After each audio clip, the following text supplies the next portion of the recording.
ng lumalaban kaysa yung matay ka nang wala ka ng pinaglalaban. We are Pilipino. Hindi tayo utu-utu ng mga politiko. Sa totoo lang. Hindi tayo utu-utu ng mga politiko. Mas gugustuhin ko pang lumaban kaysa traidorin ng aking bayan. Yan ang aming pinagkaiba, mga kababayan ko. Sabihin nyo sa akin, kauri ko si Trillanes. Okay na maging kauri ko si Trillanes eh. Walang problema sa akin. Mga kapatid, walang problema sa akin kung maging kauri ko si Trillanes, mga kababayan ko. Ha? Walang problema sa akin. Kung maging kauri ko man si Trillanes, napatikong tao.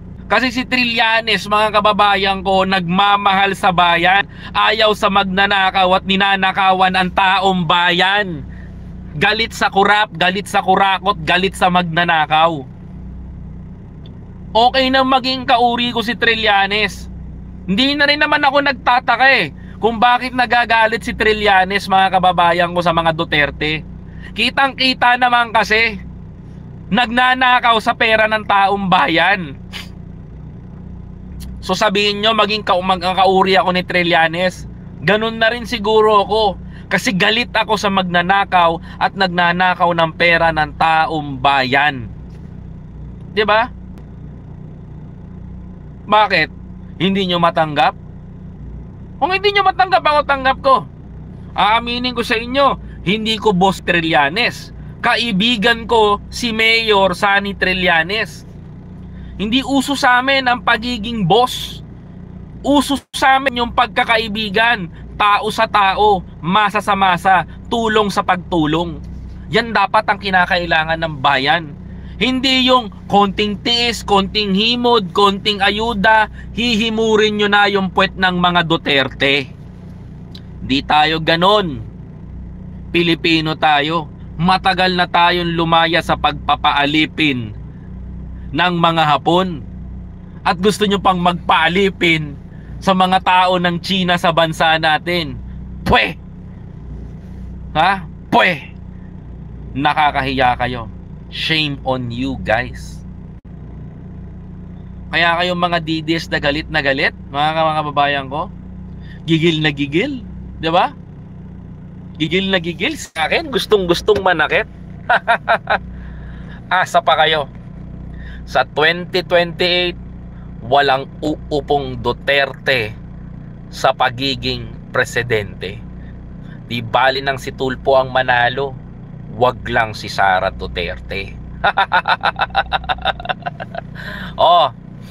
Gigil na gigil, oh. Ba't gigil na gigil kayo?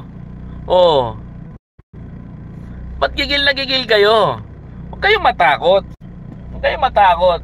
I know na gigil na gigil kayo. Huwag kayong matakot sa mga banat ko. Totoo yan. Nice BNK, tama tayo.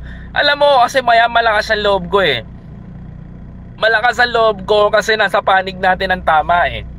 Nasa panig tayo ng katotohanan eh. And we fight for the truth, mga kababayan ko. Kaya doon sa mga DDS, game over na sa inyo. Game over. Last choice nyo na yan pagrarally ninyo. Kasi tandaan ninyo, pag naalis at na-impeach si Sara Duterte, hindi na makakatakbo sa kahit anong position yan. Hindi ako feeling entitled. Hindi naman ako kagaya nila Joey tsaka nila Sapot eh. Yung mga yon feeling entitled. Hindi ko kailangan maging feeling entitled. To be entitled, you know. Diba? Hindi ko kailangan maging feeling entitled. Sa totoo lang.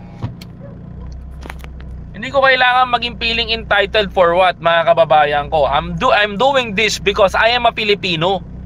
And I'm supporting President Bongbong Marcos shaming Inday Sara Duterte. Di ba? Galit na galit sa akin yung mga DDS. Alam nyo, nilulusob nyo ako na nilulusob. Di ba? Eto pa, mga kababayan ko.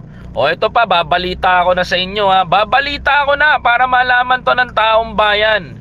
Mga kapatid, para malaman po ng taong bayan. Ito pa para malaman nyo ha.